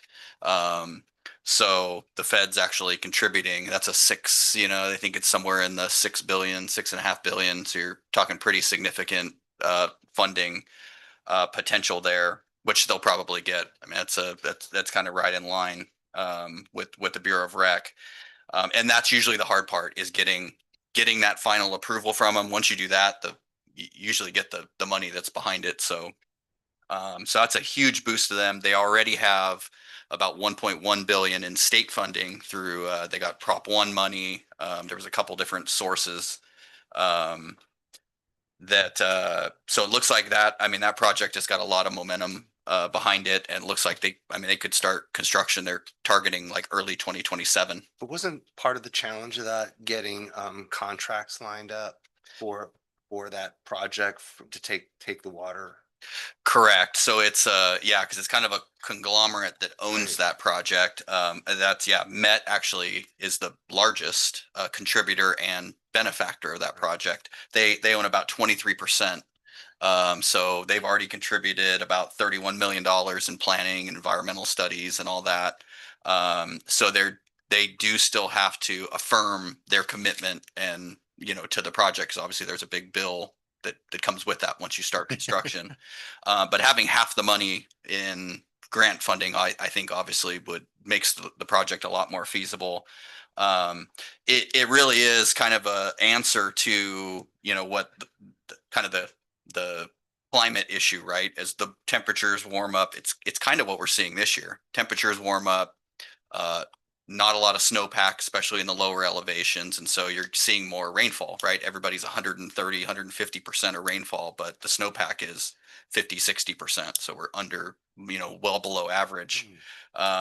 This is one of the answers to that, right? Because this is directly what it's for. During wet weather events, stream flows start to rise. They actually divert that water into Sites Reservoir. It's north of Delta, so that's kind of our issue, is conveying it through the Delta. You don't get rid of that issue. But I think everybody understands that having an additional 1.5 million acre feet in storage is a good thing for everybody, right? And it's designed specifically for that, right? Take it when it's wet, when you have these large precipitation events, and then when you go into drought, you get that allocation during dry year. So Met having a quarter of that storage, nearly a quarter of that storage. I think a lot of agencies, and I would include ours in there, it would be, it's a nice hedge to, extended drought periods where you could stave off allocations and other things that tend to be damaging to, especially to us. We have to allocate against our ag growers and things like that. Usually we've heard from our ag growers, those trees usually don't come back, right? And the demand doesn't come back. And so pretty important project, and it's got some real legs behind it. I think it looks like it's probably a go is what it looks like. They still have a couple hurdles, but a lot of momentum behind it. Locally, big thing, we've seen a lot of developer activity, first month of the year. You guys all see the grading that's going on. Ocean Breeze, that's fairly large development project, about 400 homes that they're grading on right now. You probably saw that we are prepping for a special board meeting mid next week. And that's really to kind of meet their timeline, but it's a benefit to the district too. They're looking to get some final approvals on I think their final maps and things like that to move forward, and they need some confirmation, capacity confirmation from us, where we actually allocate sewer capacity, water capacity to that development. But to do that, we require a commitment from them, which is a portion of their capacity fees need to be paid. And so we typically do that through a sewer service agreement. That's per our admin code. And that's what that special board meeting, if everything falls into place, we're still working on the actual agreement and making sure we've got all the pieces in place. But they asked for that in beginning of February. To meet their timeline, I think they got to hit the board of supervisors by early March, and so that kind of meets their timeline. But it's pretty significant. The 400 homes, it's order of magnitude. You're talking total of about 16 million in capacity. We get half of that typically when we go into these sewer service agreements. So that's water and sewer. So pretty significant. Pretty significant commitment from us, and a pretty significant commitment back from them. So that's what we'll be looking at next week.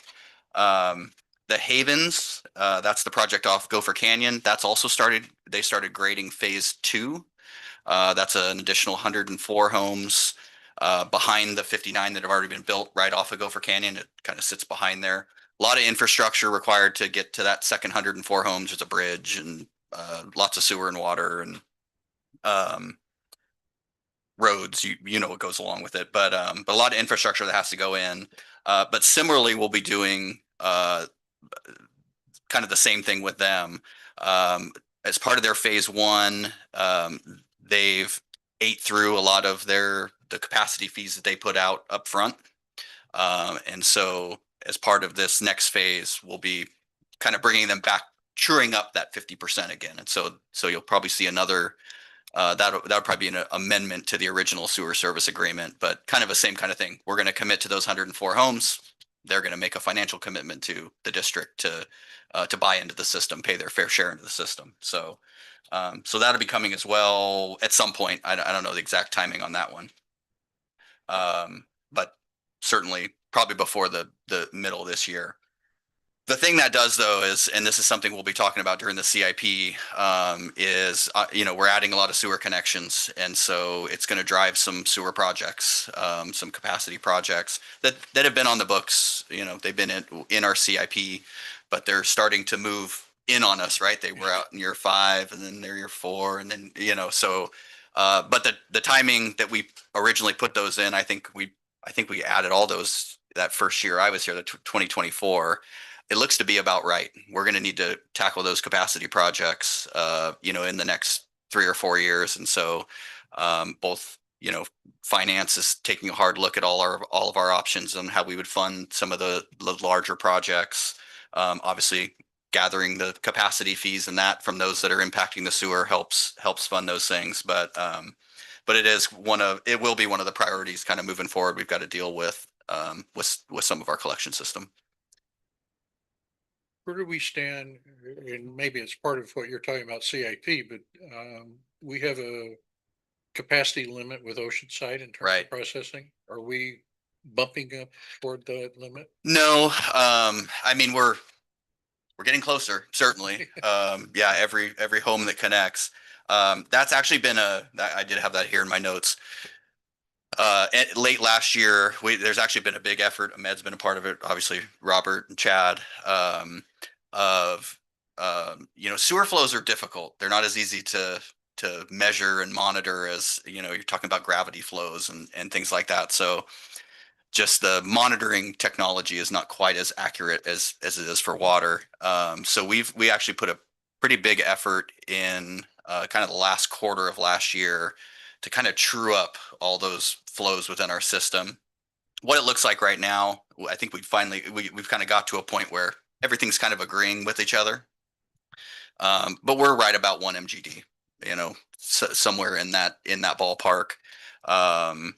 So we're 2/3 of our capacity. We have 1.5 in Oceanside system. That's still quite a few connections, but the 500, you got 400 homes here and another 100 homes there. That's going to start to eat into it. That's probably, maybe 200,000 gallons a day added to the system. So yeah, you're starting to get, we're certainly thinking about those limits. Okay. And we've had some initial conversations with Oceanside really on two fronts. One being that just, our master plan will weigh in on that as well. Where do we see additional development occurring? Where does that put you ultimately? Do we need more capacity? Do they have the capacity if we need it? So feedback from Oceanside is yes, at the treatment plant, they have additional capacity. It's really just about amending our agreement and the financial, what the financial piece is behind that. We have a lot going on with them though too, because part of our sewer actually fronts their sewer system, right? We extended it well into Oceanside to actually get it there, and they're seeing development occur up that corridor. That's that North River Road corridor. So we're talking a lot about partnerships and things like that on, if facilities need to be expanded, how do we do that where it makes sense, where we don't need to both have a sewer in the same road, right? Yeah. And it's all going to the same place. So those are all kind of part of those discussions as we're looking at these projects and some of the planning that's going behind them. They're a big part of those on both of those fronts. Have you all had any ticklers on the 320 acres? Was it Party's Nursery? Looks like they're planting wine grapes. Really? Yeah. That's drive by it again. Yeah. So yeah, looks like that's what they were setting up for. I haven't heard anything on any potential development. I think ultimately writing's on the wall. You would think. Yeah. So we'll keep an eye on that. That's the big development stuff. One thing I wanted to note, the La Cañada pipeline replacement. If you read the newsletter, you saw that we're going to be starting that. We're actually going to start it next week. So we've been doing a lot of public outreach. La Cañada pipeline, that's over via Montserrat. So if you're off 76 via Montserrat, it's kind of up in those neighborhoods. Pipeline we've had a lot of issues with, breaks, high pressure, lots of road damage, and pretty chaotic little scene over there when it happens, and it's happened multiple times along that stretch. But we're about to replace about 4,000 feet of pipeline. Amanda and her team have done some pretty significant outreach. When you're at a breakpoint. Okay. We sent letters to obviously the affected homeowners. So we're going to be on their street. But we also put some signage out, actually went out today, just in the area to alert people that, hey, this is a pipeline replacement project. Here's why we're doing it. Here's the duration, all those kind of things. So when people start to see the tractors and that arrive, it's not a surprise. But yeah, pretty significant, about 4,000 feet of pipeline that we're going to replace. Well, we're doing it with in-house forces. So, it'll be dictated really by what other events occur, right? If they have uninterrupted time, we can avoid leaks and things that might happen a little faster. But we're saying, hey, we're going to start in February. Probably going to be several months before it's all completed and done, but it'll probably be done in phases is really what we're doing. 4,000 feet at 100 feet a shot. I anticipate we will not do 100 feet at a time. But I think it probably will be done in like 2 or 3 tranches, right? We'll get 1,000, 1,500 feet done, tie in all the services, pave it, get it back in order and kind of continue on. So hopefully our leak season this year is light and we get to kind of focus on some of those things. There's 11 or 12 services off of that pipeline, but we'll build it parallel first so they're not out of water as we're constructing. The only outages will be when we actually do the physical tie-ins. So it should be an 8-hour window or whatever it is to tie things in. That's it. Got a question for you. The development right over here, is that the park where they're breaking all the ground?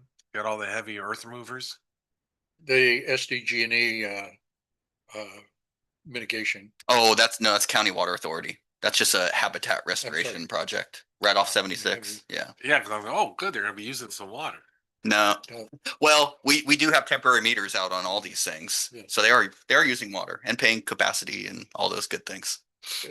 What Mac just brought up was something that was discussed in the communications meeting, which I think is a great idea. We have all these projects going on and Yeah. people calling in going, what's going on over in 76? Was to basically put a status report with like a GIS map on the website so that a person can go and click on the thing and get a little status report on that project. Yeah. Mhm. Yeah, and we're talking through that, especially our projects, right? If we got Our pipeline project, projects or, things that are going on with developments and things like Or that. things we get asked questions about, like the water authority Yeah, mitigation. yeah. So we're we're working on that, maybe something interactive that we can put on the website so we can update things kind of once, hey, this goes off, this comes on, those kind of things. Yeah, we had a conversation about that. So we're it probably is a good thing for the public. If they know, hey, I can go on the district website and Or see board members too, when we're. board members too. What's going on in our district? Oh, let me check. Yeah, that's all I had for today. Okay, legal counsel? Oh, thank you, Mr. President. I did a written report, a brief summary, an update on 5 new public agency laws that take effect in 2026. The first was Senate Bill 827. So this expands the mandatory training for local agency officials, specifically the AB 1234, the mandatory ethics training. So, directors and certain others have had to do this for a long, long time, but now this bill broadens it so that essentially department heads and similar administrative officers now have to complete that 2-hour ethics training as well. Then it also creates a new statewide fiscal and financial training requirement. So it requires at least 2 hours of fiscal and financial training every 2 years for local agency officials. And that includes legislative body members, elected officers, governing body appointed officials who make fiscal or budgeting decisions, executives, and similar administrative officers all now have to comply with that as well. And then When do we have to comply by? What's the date? 2028. You have 2 years. right. It says officials in service before January 1st, 2026 must complete by 2028. And then for those who begin service on or after January 1st, 2026, then they must complete the training within 6 months. And then thereafter every 2 years. So eventually 2028 for everybody, but new people have to do it, assuming office within 6 months, and then they get on the 2-year schedule as well. And there's Assembly Bill 1286, which makes changes to the Form 700 requirements, requiring public officials to disclose an arrangement for prospective employment. So essentially, if an offer, of employment is accepted during the relevant Form 700 period, it must be disclosed, even if they have actually started the position. And that seems to apply only to the, elected official or, applicable employee, not their spouses for that one. Define perspective. very interesting the way they do that. Apparently if it's been accepted, So contract or employment. Verbal, it can be a verbal contract. though, then too. it can write a contract, it can be verbal, right? If that is, That's what I thought is, how do you validate a verbal contract? Mhm. That's not perspective. Perspective Yeah. precedes that, when they have a contract, so it's weird to say perspective, because I don't know how you would define it. Yeah, it is interesting. Apparently it came up, I look at those kind of the legislative history, there were some situations where I guess contracts came before that the person they had like verbally or except, but then, hadn't Right. finished the term, but yeah. That's probably what they're getting, Right. some of those verbal preliminary stations that are disclosed. Mhm. That's right. And the other one is requires public officials who manage investments, says high-level officers and employees who exercise primary responsibility for management of the public investments. They have to file the Form 700s now directly with the FPPC. The FPPC has a statewide e-filing system, so financial managers must utilize that state system going forward. And then there's Assembly Bill 953 that prohibits foreign nationals, which is defined as any person who is not a citizen of the US or not a lawfully admitted permanent resident. It carves off, it doesn't apply to persons who have been granted deferred action under the DACA program, but those individuals are prohibited now from contributing to elections for state and local office, and also prohibited from making expenditures to support or oppose state or local ballot measures. Yeah.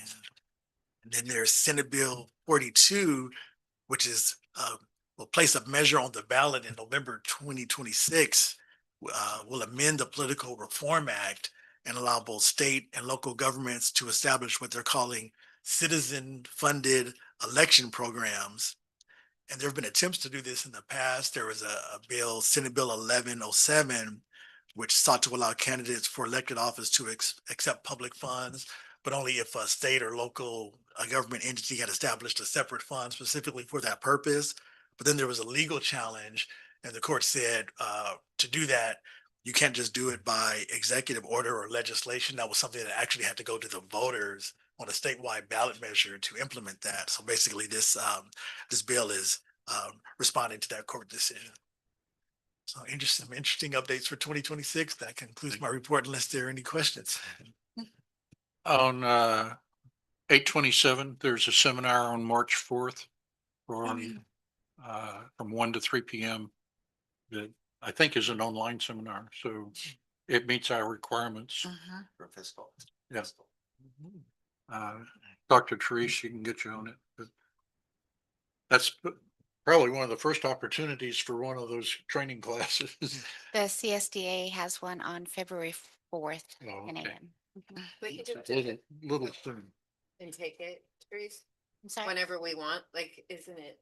You have 2 years. It's 2028. I know, because I just did this last year, both of those. No, you didn't do Finance one didn't. finance and This was- fiscal. This one's new. New one. It's new. It's new. You did AB 1, 2, 3 and sexual harassment. Thank goodness. Yeah. Now you're qualified to do. Yeah. The chair would like to recognize Julie Johnson, who would like to speak, has some comments on item number 11. We've got a speaker's list. Okay. Thank you, members of the board. I apologize, I was late. That's why I couldn't get it on time. Very extensive legislative update. My question in representing many ratepayers is, will this document be available for individuals to read? Which document? The report that the legislative lobbyists gave, will that be given to us in a document? Oh, well, okay. Yeah, I didn't quite understand. Yeah. Yeah, I think Kirk had mentioned that too, that I think what they're waiting for is they'd like to see what bills are actually introduced. Mhm. And I think the deadline was mid-February, Mid-February. February 20th. And then they were going to give a breakdown of kind of what's happening, positions and all those kind of things. I think that's so eventually, yeah, Right now, it's all just kind of discussions and a little bit of, well, maybe not speculation, but yeah. Because there was a great deal of information presented very quickly and it Sure. was difficult to take notes. Yes, but Julia, it is also posted on YouTube, so you can actually go and listen to the report as many times as you would like. Yeah. Well, actually, it's sometimes a question should come up in the Yeah. community and that would, so it is advised for them to go to YouTube. Yeah. Well, I For the think, time I think being, for the until time we being, get a formal we report. will have, yeah, we will have a legislative report. I think we just wanted to give an update on kind of Yeah. as everything's kind of coming out, what was happening, but Well, it was excellent. okay. Yeah. It was a Good. very excellent report out.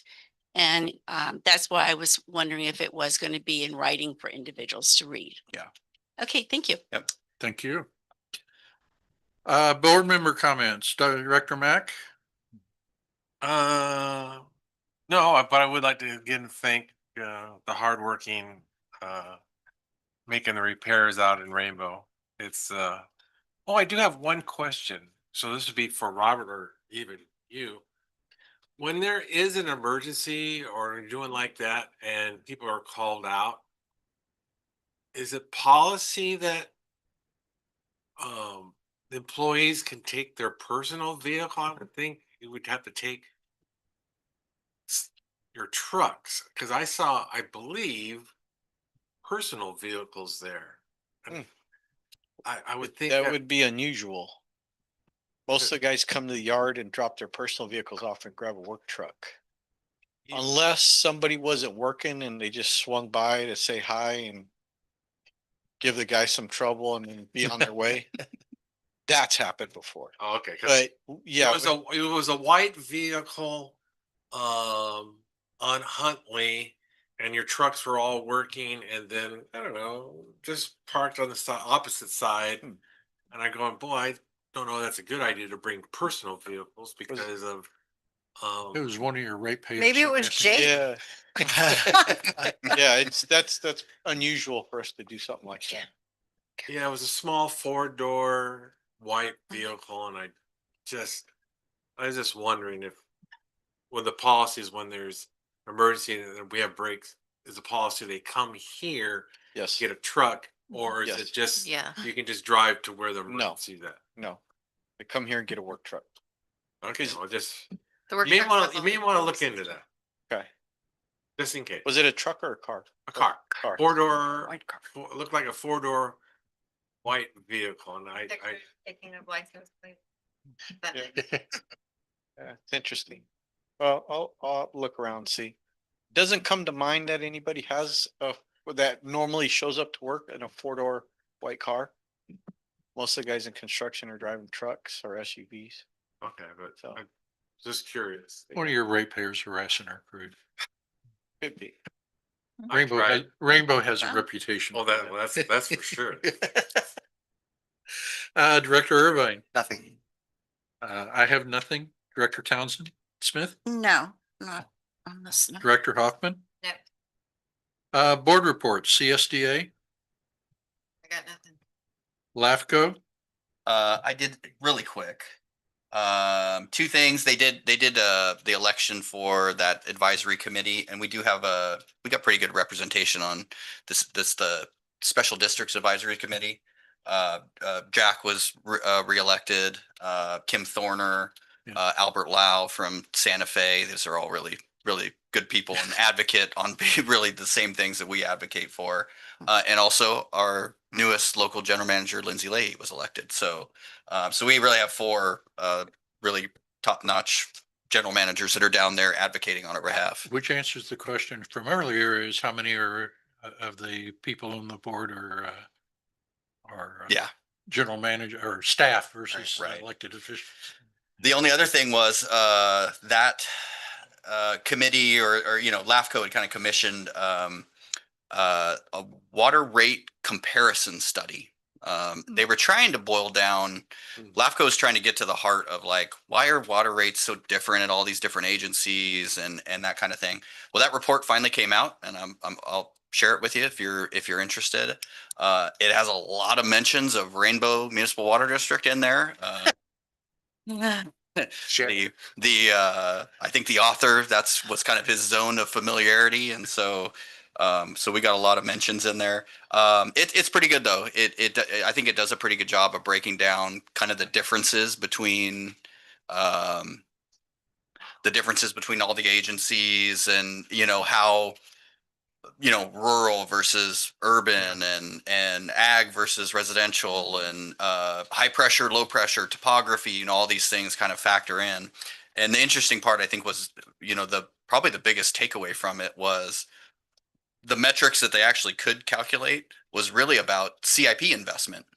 Is a district investing enough in its CIP or not, right? And so there was a couple of metrics there that that kind of looked at that.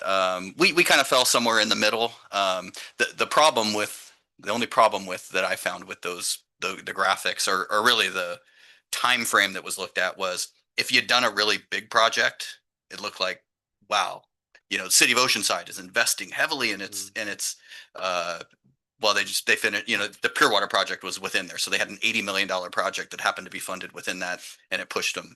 So there was some, and it even qualified that, hey, some might have a big project. So maybe a longer period might be something that looked at, but they were trying to, as they're doing these MSRs, have a piece that looked at that. Like, are your water rates fair? Are you reinvesting at a clip that, so I think the report generally does that. It's still going to take, I think LAFCO was really looking for give me an equation that I can write down. That's really difficult.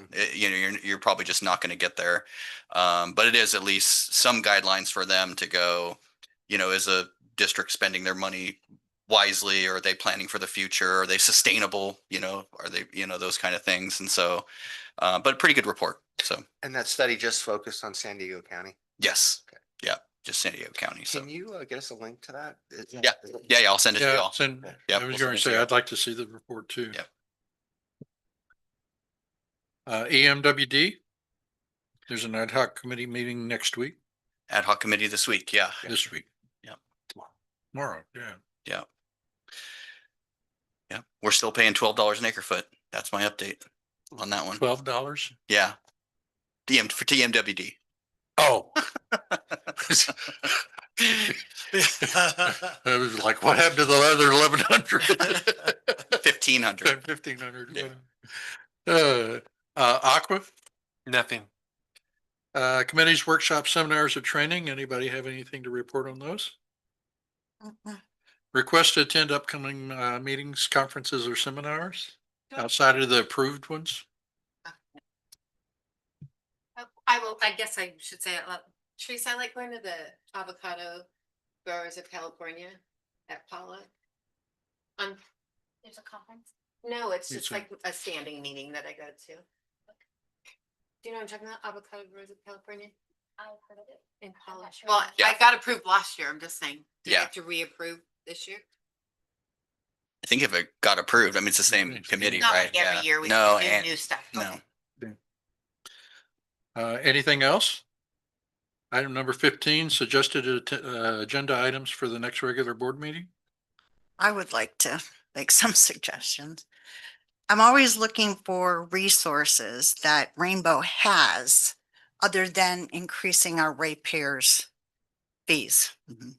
So I've been asking for many months about solar. I would like to have some reports. I know Chad, he emailed me in December? You were touring the grounds? So I'd like to know what happened with that. And then the ones that maybe we didn't qualify for, like energy and those kinds of things. Yeah, I think that, to be quite honest, we've talked to maybe 10 different firms that kind of do these energy things. I think,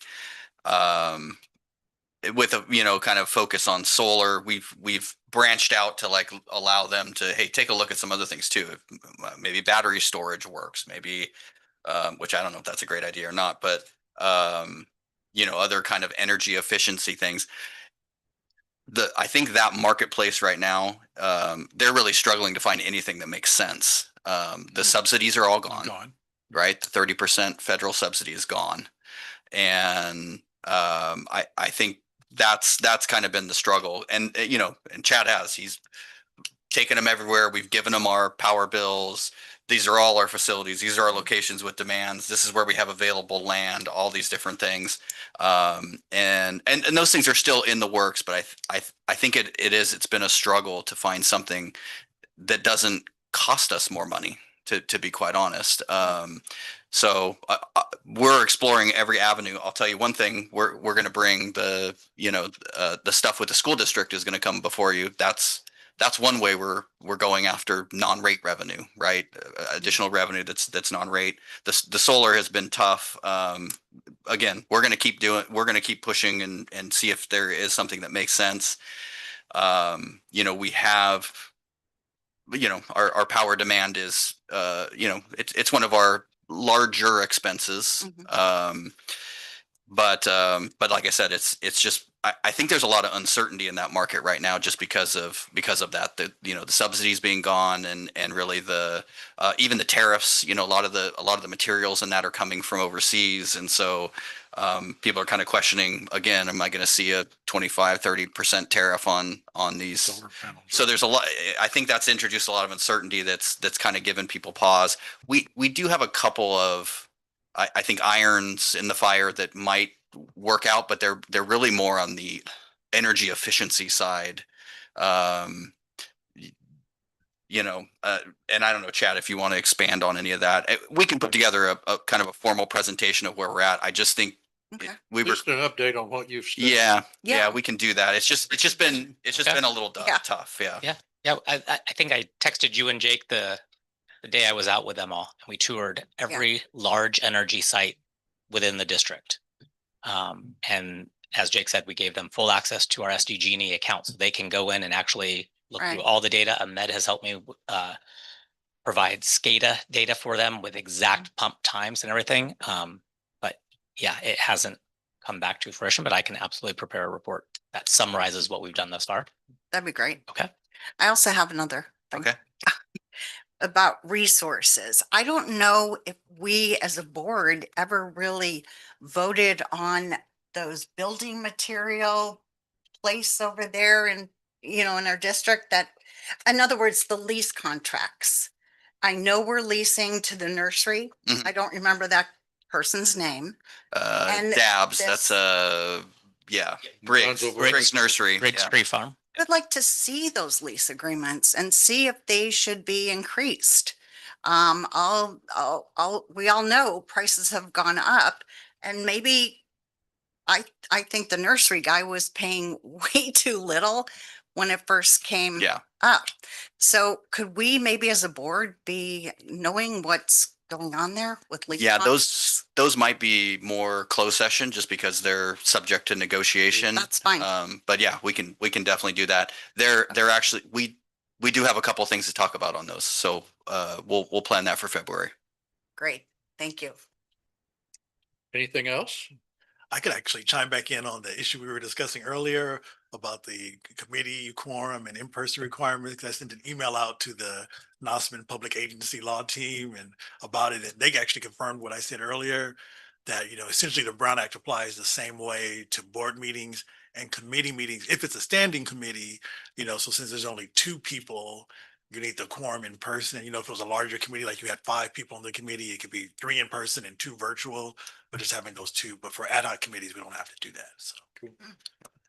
Thank you, Alfred. Oh, you got it. If there's no other items on number 15, we'll adjourn to closed session. Let's take a 10-minute break. Or do you expect this to be very short?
Rainbow Municipal Water District Board of Directors meeting for January 27th, 2026. Coming out of closed session. Legal counsel, do we have anything to report out of closed session? The board met in closed session to discuss one item, conference with labor negotiators pursuant to Government Code Section 54957.6 and 54957. Direction was provided to staff and there is no reportable action. Thank you very much. With that, we are. We have the open session an item open on session contract. Item 17. Oh, Oh. yeah. Sorry, no. Item number 17, Oh. approval for contract with Atkins, Adelson, Loya, Rudd, and Romo for employment and labor law services. Move approval. Second, moved by Director Irvine, seconded by Director Hamilton. All those in favor? Aye. Opposed? The motion passes unanimously. We are adjourned. Great.